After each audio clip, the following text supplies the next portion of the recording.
Convidamos agora o Dr. Michael Donnell para a sua apresentação nesse segundo painel do terceiro seminário, Promoção de Saúde nas Empresas, com o tema Como mensurar os resultados de programas de promoção da saúde. O Dr. Donnell é PhD em Health Behavior and Health Education, MBA in General Management and MPH in Hospital Administration. É fundador, editor-chefe e presidente do American Journal of Health Promotion and chairman do Board of Health Promotion Advocates. Foi diretor de Health and Wellness na Clínica Cleveland durante 3 anos e Chief Wellness Officer no Centro Médico da Universidade de Pittsburgh. Tem 3 décadas de experiência na criação, gerenciamento e avaliação de programas de promoção de saúde em ambientes empresariais, tendo atuado em diversos países. Após essa palestra, nós vamos compor o painel de debates.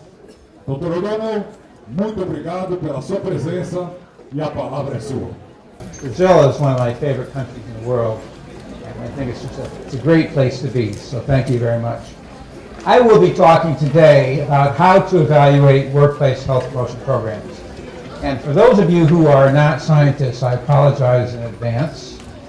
Some of the information I'm going to convey is very methodical and boring, so it's okay if you take a nap. I'm going to talk about these 6 different topics. First of all, what's the importance of evaluation? Also, what are the types of evaluation? What are realistic goals to set? I'm going to talk about the actual methodology of evaluation study. And then finally, typical evaluation studies that we have in the United States. And then I'll describe some examples. And I probably won't have time to go through all of the examples that I've brought. So why is evaluation important? It's basically important for 2 reasons. One, we want to know how well is the program being implemented while it's being implemented. And then also, what are the results? And if we ask these questions early enough, we can have time to adapt the program and improve it before it's rolled out and doesn't have the results it's looking for. So how do we better achieve objectives? And then also, how do we ensure, this is from the employer's perspective, how do we ensure that the very scarce resources are being used in the most cost-effective manner? And then finally, we want to figure out what contribution can we make to the knowledge base of the field. So this is really why evaluation is important. Now, there's 3 basic types of evaluation. The first type is structure, and then process, and then outcome. And I'll describe each of these. So structure evaluation is sometimes called formative evaluation. And the purpose is to figure out, is the program structured well to achieve the goals? So are the goals articulated well? Is the appropriate staff in place? Are the programs appropriate that are being offered given the goals we want to achieve? Is there an appropriate evaluation plan in place? And we want to do this structural evaluation very early in the process while the program is being implemented. And then we want to do it periodically, maybe every 2 years. And I'd like to describe 2 tools that you can use to help in structural evaluation. The first is called the HERO scorecard. And HERO stands for Health Enhancement Research Organization. I want to point out that you can get it at this website.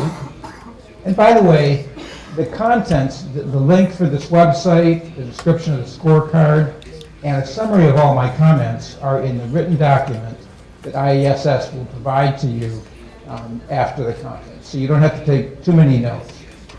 But this scorecard, I helped develop this with some colleagues in the United States. It's available for free. And it does an inventory to catalog the components of a program. It's an indicator of success, and it also allows you to compare how your program is structured to other companies that are similar to yours. Now, most of the data we have collected is on American companies, but about 200 companies in the United States have completed this, and I'm not sure if we have any from Brazil, but over time we will. It has 62 questions, and they're broken down into each of these categories: strategic planning, leadership engagement, program level management, the programs themselves, the methods used to engage people, evaluation, and then we also ask companies to report their outcomes. So you can see this scorecard is not about outcomes or results, but it's about the structure of a program. Now, there's another scorecard that was developed by our, we call it CDC, the Centers for Disease Control and Prevention in the United States. And the purpose of this scorecard was to help companies figure out if the programs they're putting in place are evidence-based. If the programs they're putting in place are based on good research results. And by the way, the scorecard for the hero, this produces an online report. And it produces an online comparison to norm companies. The CDC scorecard is self-scoring. It has 100 questions. And for example, there's 18 on organization support, 10 on tobacco control, 13 on nutrition, also questions on physical activity, weight management, stress management, depression, high blood pressure, high cholesterol, diabetes, signs and symptoms of heart attacks, and emergency responses to heart attacks and strokes. So the purpose of this scorecard is to help you make sure that you have the right kinds of programs in place. And the score is based on the magnitude. The score you get is actually based on the quality of research. It's based on the quality of the research methodology in the studies that support each of those areas and the impact of that program area on the overall results. So it's a very good tool, no charge, available online.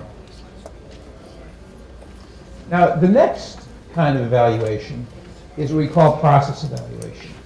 And process evaluation asks the question, is the program being implemented as planned? You might have a very good program plan, but then if you have someone else implement it, they may not be implementing it in the way you want.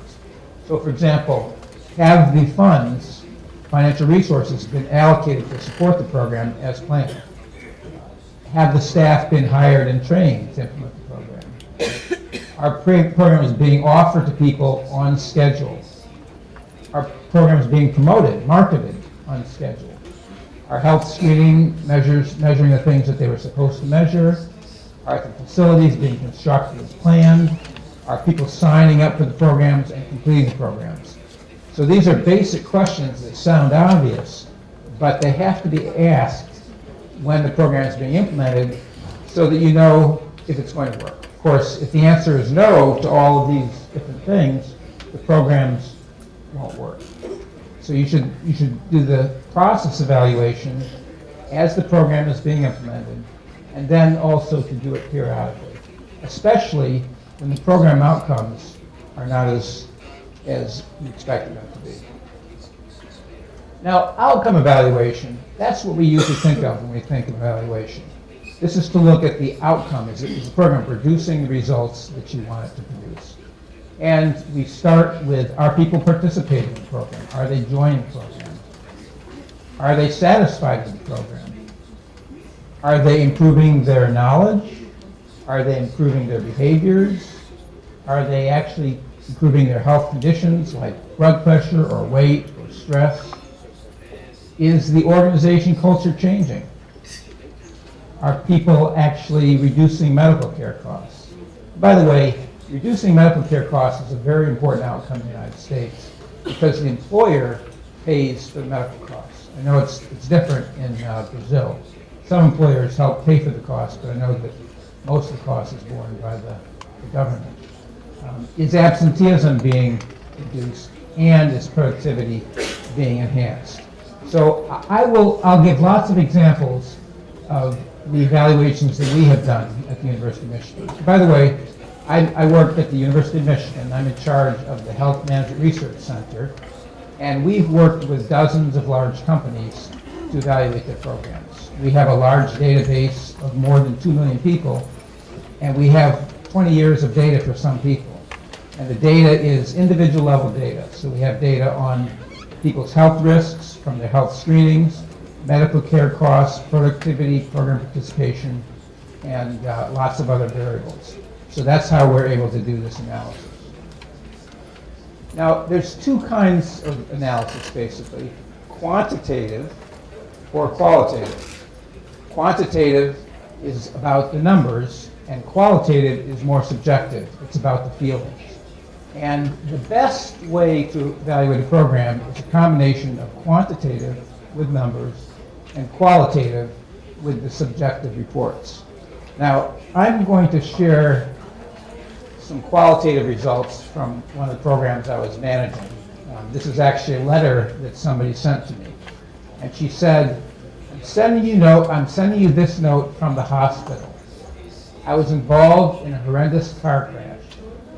I will be in the hospital for a long time and will have months of therapy after I'm discharged. But I'm alive. When I joined your program, I decided to make one important change. I'm not a health nut. I still smoke.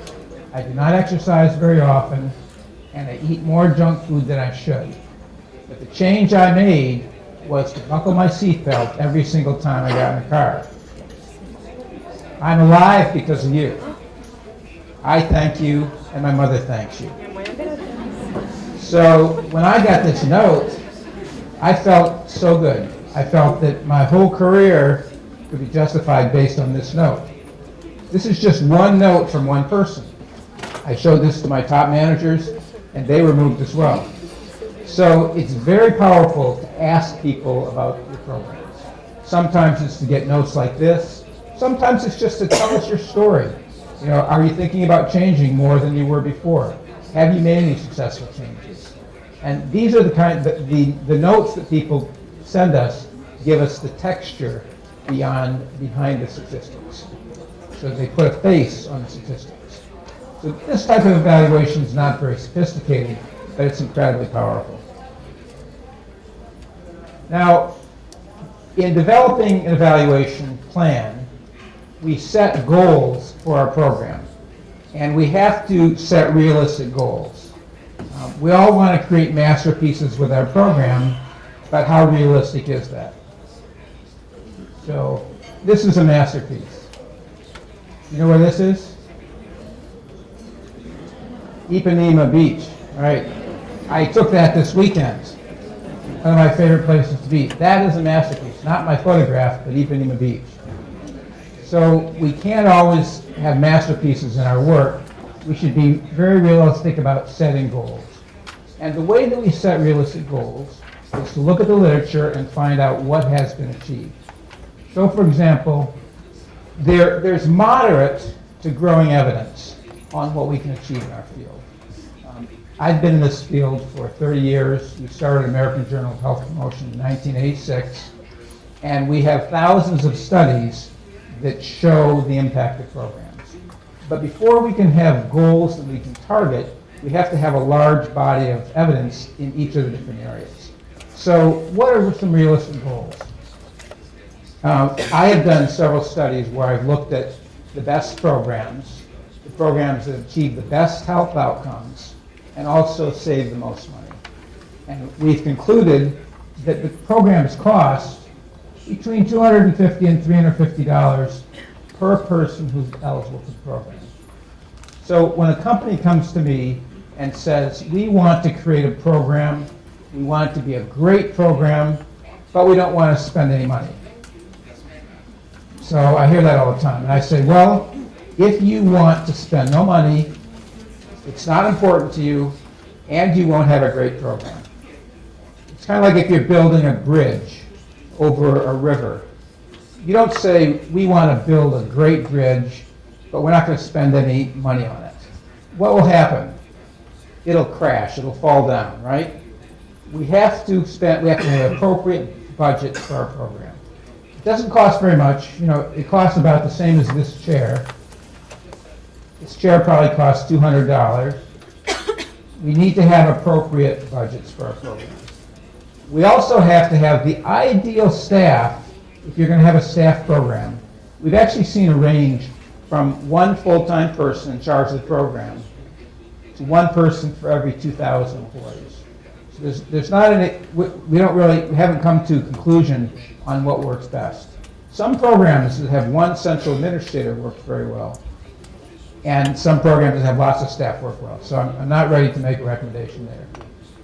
In terms of the participation on HRA, by the way, who knows what an HRA or a health risk assessment questionnaire? How many people know what that is? Okay, let me define that. In the United States, it's so common we don't even have to define it. But an HRA is a questionnaire. For example, we have a questionnaire at the University of Michigan. It has 62 questions. It has questions about lifestyle, like how much do you exercise, and have you ever smoked, and what is your stress levels, and how do you cope with stress, and so all the different lifestyle areas. It also asks questions about health risks, like blood pressure and cholesterol and triglycerides and glucose, and they can either be answered by the person or they can be loaded by a health screener. It also asks questions about what diseases have you had in the past, and what screenings, have you had appropriate medical screenings? And with the HRA, we give back to the employee a report that helps them understand the impact of their present lifestyle on their current health and also their future health. For example, we can, with more than 90% accuracy, we can predict who will get diabetes in the next 2 years. We're working on being able to predict heart disease and some cancers. We're not doing as well there. And then the organization gets a summary, no individual level data, but they get a summary of the prevalence of people who smoke, who exercise, who have normal cholesterol, and whether people want to change. So it's a very important planning tool for the individual and for the company. Now we see that if you have good marketing and you have good top management support for a program, you'll get in the range of about 20 to 40% of employees will participate in the program. If you don't have good marketing and you don't have good management support, maybe 1 or 2%. Not very many people will participate. But if you give a financial incentive and about $200, we see participation rates of 70%. That's if you have good marketing and good management support. If you build the incentive into the health plan, in the United States, most employees pay for 30% of the cost of medical care. And that ends up being somewhere between $2,000 and $4,000. If you give them a discount on their premium of $200, we're seeing participation rates at 90%. For example, when I worked at UPMC, as Ronaldo mentioned, we had participation rates of 94% for 4 years with just a small incentive. So these are some realistic goals you can set on budget, staffing, HRA participation. Also, in some areas like tobacco cessation, we have fabulous science. Many thousands of studies have been conducted on tobacco cessation. And we know that success rates will be somewhere between 5% and 35%, depending on how your program is designed. So we know that the optimal number of minutes of behavioral therapy is 300. And as the number of minutes of therapy go up, the success rate goes up until you get 300, then it levels off. We know that the optimal number of sessions is 8. You know, as number of sessions reaches 8, success rates goes up, and then it levels off. We know the optimal mix is to have a doctor give you brief advice, and then have 2 other people involved in helping you quit. We also know the success rate by type of medication and type of behavioral therapy. So with tobacco cessation, We know there's a failure rate that's around 65%. So 35% success rate. But we know, depending on the design of the program, what your success rates are likely to be. Unfortunately, for things like medical care, or physical activity, or improving nutrition, we don't have good guidelines. So we're just guessing. This is where we have, for example, there's strong evidence for tobacco use, dietary fat consumption, blood pressure control, cholesterol management, and absence from work. And this is the number of studies in each of these areas. And this is the population point prevalence. So for example, a comprehensive tobacco cessation program can reduce for the whole population the smoking rate of 1.5%. So maybe you start with 25%, you're likely to reduce your overall smoking rate to 23.5%. That's partly because not all the smokers will join, but some will fail. So these are the impact of the population by area. We also know that there is sufficient evidence for improving seatbelt use, reducing heavy drinking, increasing physical activity, improving the health risk score, and improving medical utilization. And these are the point prevalence numbers there.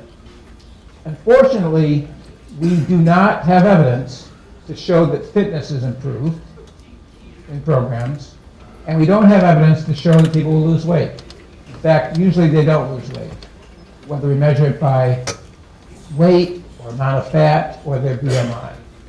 We also know that we are failures on fruit and vegetable consumption improving. We have sufficient evidence to prove our programs don't work. So these are realistic goals to set up, to specify when you're developing a program. Now, we're going to talk about the actual structure of a study. We're going to talk about the sample, we're going to talk about measures, and we're going to talk about analysis. Now, this might be interesting to you, or it might put you to sleep. So if you see your neighbor fall asleep, just nudge him, okay? The most simple design we call a non-experimental design, and it's called a post-test only study. So the O is observation or measurement, O, and X is the program. So the simplest type of evaluation is we do the program, and then afterwards we measure it. Now this is okay if you're asking people, are you satisfied with the program? But it's not okay if you're trying to find out did they improve their fitness level, because you're measuring their fitness level only after the program. This is the most common design, and it's also almost worthless, even though it's the most common. So if we add a measurement before the program, for example, we might measure people's stress levels before the meditation program, then we do the program, and then we measure the levels of stress afterwards. So we can see how did stress change after the program compared to before. So this is called a pre-post test, but it's still not a very good design because we don't know if people changed because of the program, or because they got married, or because they had a daughter, or because they lost their job, or whatever. So that's why we add what we call a quasi-experimental design, where we measure beforehand a group that has the treatment program, has the program, and then another group who doesn't have the program. So this is called a quasi-experimental design. We measure, we do the stress management program, and then we measure again. And for the other group, we measure, we have no program, and then we measure again. So this could help detect if something happened maybe in the country. For example, right now in the United States, this is a very stressful time because, you know why? Why? Shutdown, government shutdown.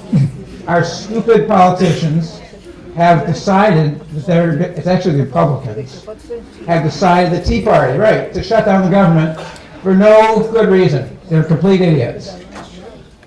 So it's stressful for me. You know, I wondered, is there going to be a problem when I come back? I can't get through customs because the customs workers aren't working. So this, with the quasi-experimental design, it controls for changes in the environment that might cause a change in stress. So then another more complicated approach is what we call a time series. So we measure, for example, we might measure for 3 years. When we look at medical care cost change, we like to have 3 years of data on medical costs before we put the program in place, because then we can see what trends are occurring before the program is put in place. And then this can be done either as, the best way to do this is with a comparison group. So we would have 3 years of data, we put people in programs, and then have 3 years of data. And we would also have a comparison group where 3 years of data, no program, and then 3 years of data. This is where we're starting to be able to control for outside variables and existing trends in place. So do you see anybody sleeping next to you? Does anybody see anybody sleeping? Then we have what's called an experimental design, where it's very much like this design, except people are randomly assigned to the treatment and the control group. Typically, with the quasi-experimental design, for example, with smokers, the people in the control group would be the smokers who decided they wanted to join the program. The comparison group would be smokers who decided they didn't want a program. So the difference between those is it could be motivation.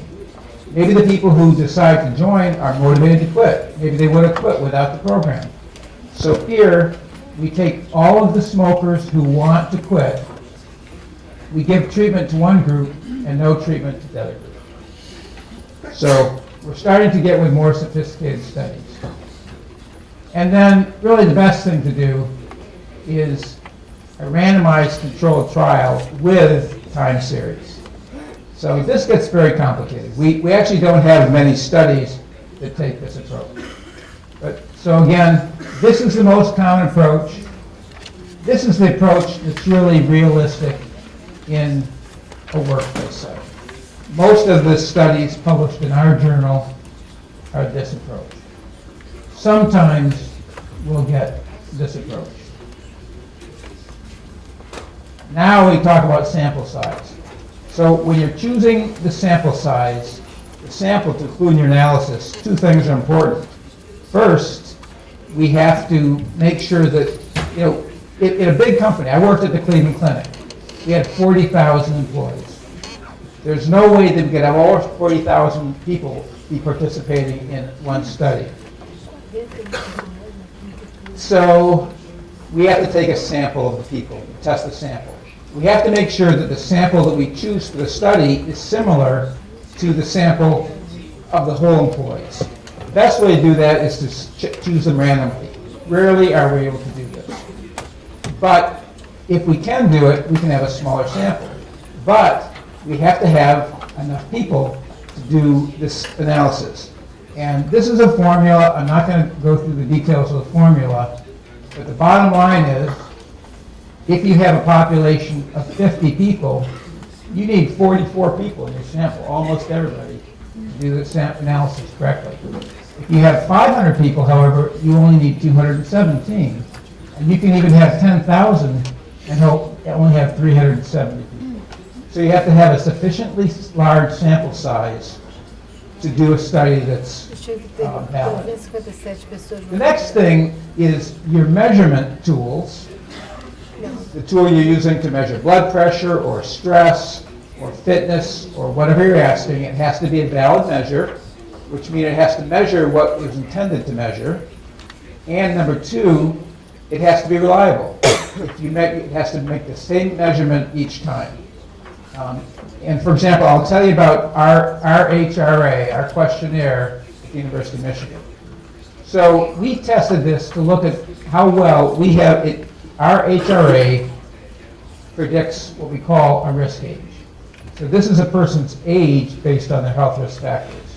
Now, if we subtract their actual age from the risk age, we get this number. So, for example, if your risk age is 35, but your actual age is 40, you're doing very well. And we found, for example, people who had a positive risk age, if we followed them for 20 years, we found that none of the men and only 3% of the women actually had died after 20 years.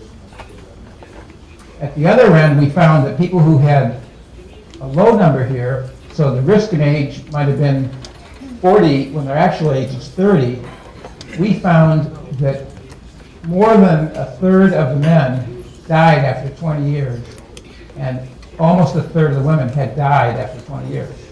So we could conclude our health risk score was validated against mortality.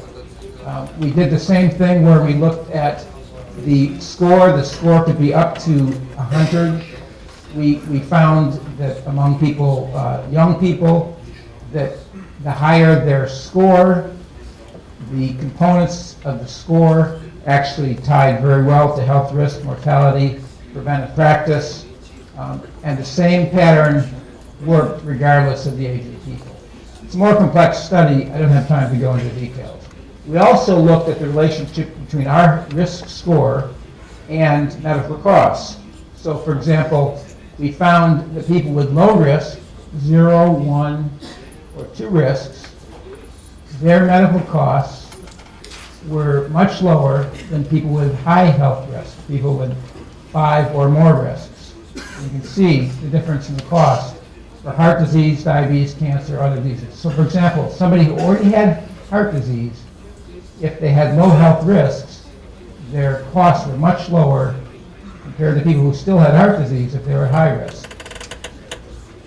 We found also that as the number of risks changed over time, that the medical care costs, this is change in risks, so adding, this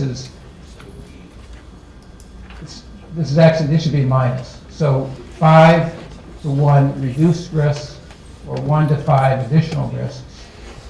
These are medical care costs. So, for example, we found that people who reduced 5 risks, their costs went down almost $10,000. So we saw that as risks drop, costs drop. This is all part of our validation for our HRA. Same relationship as I showed you before for medical costs. This one is most interesting. This is the wellness score. It goes between up to 100. And we saw that as the wellness score increased, the medical care costs dropped.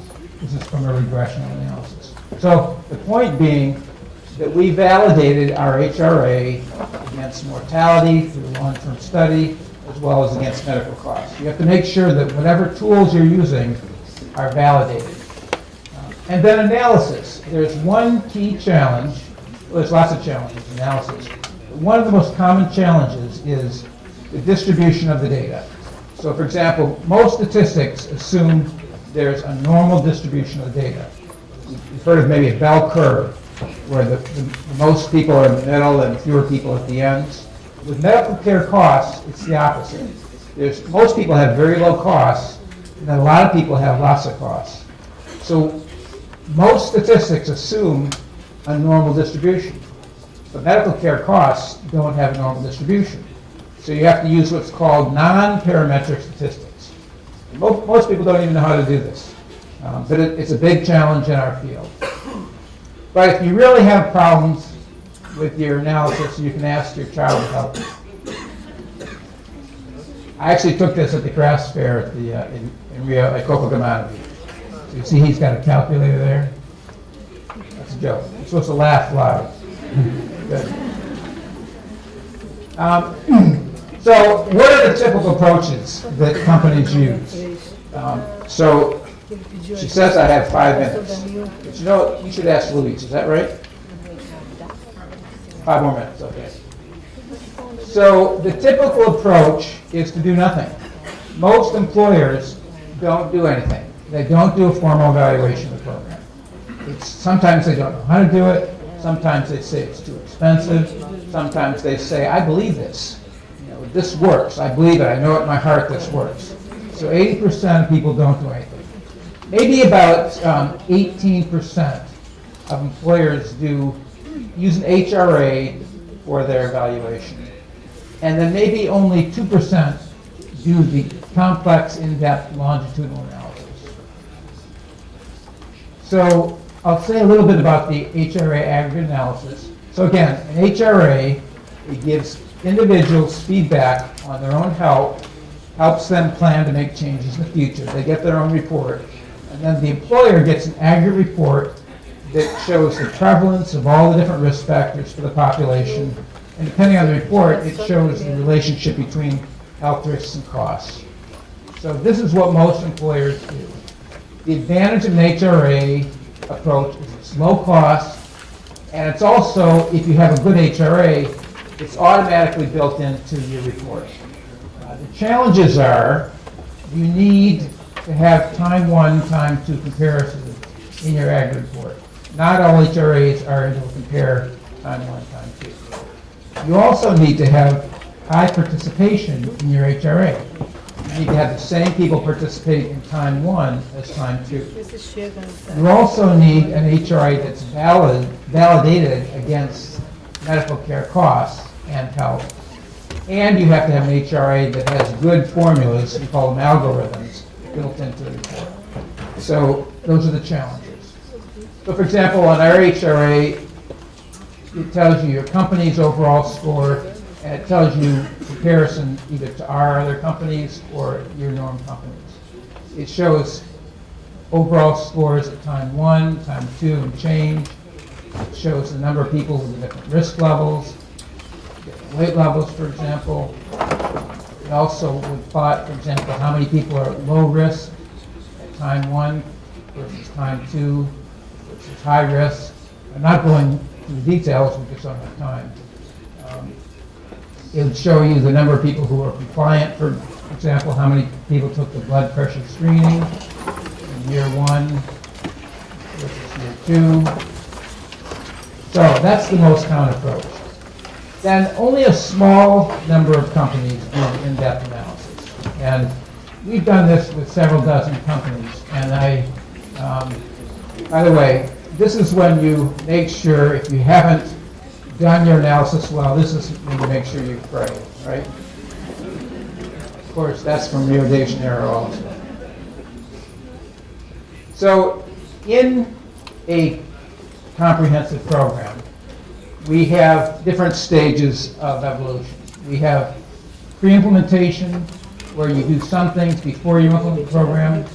You have early implementation, intermediate implementation, and mature programs. And this period is about 10 years in terms of analysis. And you might start to actually do publishing research results in early. You might apply for awards. So I have just about 2 minutes left, and I see the people coming up on the stage. She says 1 minute there. So I'll just list. Here's a list of all the different types of evaluation that we have done using the complex analysis over the years. And I think I'll just show them to you real quick. So hold on to your seats. You ready?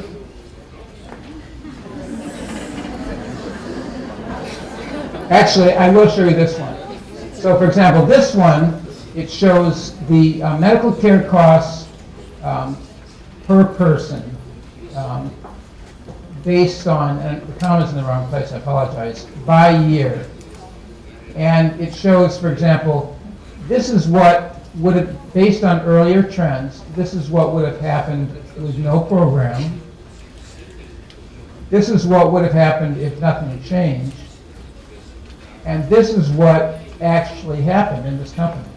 It shows that the medical care costs went down.